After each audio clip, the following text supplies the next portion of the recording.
کو ایسا کیوں لگتا ہے کہ آپ کے پاس ایسی معاشی پالیسی ہوگی, کوئی جادو کی چھڑی ہوگی جس سے آپ ان مسائل کا کوئی حل نکال لیں؟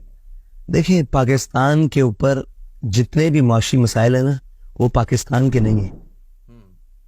اگر وہ پاکستان کے ہوں تو وہ ایسے حل ہوتے ہیں.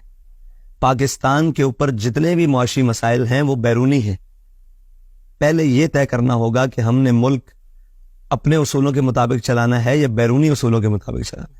اب آپ کہیں کہ آپ کو انہوں نے جگڑ لیا ہوا ہے تو ٹھیک ہے, مقروض جگڑا ہوا ہوتا ہے. اب آپ قرض کے سلسلے میں آ جائیں تو پہلے یہ دیکھیں گے پاکستان کے اوپر قرض کتنا ہے. اب اس قرض کی مد میں جو ہم سود دے رہے ہیں وہ سود کتنا ہے.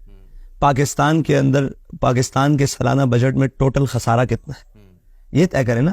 جن بنیادوں پر لوگ کہتے ہیں کہ بہت بڑی سائنس ہے کوئی کہ معیشت اور ہم جی ڈی پی ریٹ اوپر کرتے ہیں اور یہ اصطلاحات ہے, یہ اصطلاحات ہیں. یہ کوئی بھی بہتر طریقے سے کوئی بول دے تو وہ معاشی ایکسپرٹ نہیں ہو جائے گا. معیشت کی بنیادی وجوہات, اس کی تباہی, اس کا یہاں تک اس حد تک تنزلی, اس کی بنیادی چیزیں کیا ہے پہلے یہ طے کر لیں. عام آدمی کو بتائیں, اس کو کیا پتا ہو جی ڈی پی کیا ہوتا ہے, اس کو کیا پتا ہو انٹرسٹ ریٹ کیا ہوتا ہے, اس کو اس کی زبان میں بلائیں یہاں لٹریسی ریٹ کیا ہے قوم کے اندر.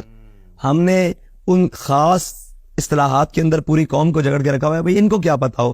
بھئی ہم یہ پوچھتے ہیں کہ اگر ہمیں نہیں پتا تو پوری قوم جو پڑھے لکھے آج تک 76 سال تک پاکستان کے اوپر ایوب دور سے لے کر آج تک سارے پڑھے لکھوں نے ان معیشت چلائی ہے. کون ان پڑھ تھا؟ کون ان اصطلاحات سے واقف نہیں تھا؟ کون وہ آدمی تھے جو بیرون ممالک سے شوکت ترین اور یہ لوگ اور جناب اسد عمر اور یہ بڑے بڑے اور جناب اسحاق ڈار اور مفتاح اسماعیل, یہ وہ سارے وہ پڑھے لکھے نہیں تھے؟ ان سے معیشت کیوں نہیں سنبھالی گئی؟ مسئلہ یہ ہے کہ ہماری معیشت کا مسئلہ وہ چیزیں نہیں ہے جو قوم کے سامنے ہم گھما کر بتاتے ہیں. ہماری معیشت کا مسئلہ یہ ہے کہ ہم نے جن بنیادوں کے اوپر اپنی معیشت چلائی ہوئی ہے وہ بنیادوں کے اوپر ریاست, قوم اور وطن نہیں چلتے. وہ بنیاد ہے سود کی. سود کسی اور کے لیے منافع بخش ہو سکتا ہے کہ وہ کلمہ نہ پڑھتا ہو. ہم نے ٹیکنیکل وجوہات پر اسلام قبول نہیں کیا, یہ بات طے ہے. ہم نے کسی اصطلاحات کو دیکھ کر اسلام قبول نہیں کیا. یعنی سائنس یہ کہتی ہے اسلام کے بارے میں تو ہم اسلام کی یہ بات مانتے ہیں, نہیں. ہم نے اللہ اور اس کے رسول کے احکامات کو مانا ہے. ٹھیک ہے, اب ہمارے لیے احکامات پہلا درجہ ہے, ٹیکنیک ساری چیزیں یہ ثانوی حیثیت ہے. تکنیک اور سائنس اور کوئی بھی چیز, وہ معیشت ہو, اس کے اصول ہو, وہ اگر احکامات سے ٹکراتے ہیں تو ہم احکامات کو مانیں گے, اس کو نہیں مانیں گے. ٹھیک ہے جی, ہم احکامات کی طرف جاتے ہیں کہ اللہ رسول نے حکم دیا ہے کہ اگر تم سود لو گے تو ہمارے ساتھ جنگ کرو گے. یہ سیدھی باتیں ہیں. یہ قوم کو آپ جیسے مرضی 76 سالوں سے کیا ہی ہے. سوال یہ ہے کہ اگر ہمیں معیشت کا نہیں پتا, جن کو آپ کہتے ہیں پتا ہے, جن کو بیرون ممالک سے پڑھایا ہے, جن کو لے کر آئے ہیں, انہوں نے کیا کیا ہے؟ کیا معیشت میں بہتر ہے؟ نہیں, آگے بھی چلتے ہیں کہ ہم کریں گے کیا. دیکھیں, پہلی بات یہ ہے کہ ہم خسارے کی طرف آتے ہیں بجٹ کا. پاکستان کے بجٹ میں خسارہ کتنا ہے؟ 4,500 ارب روپیہ.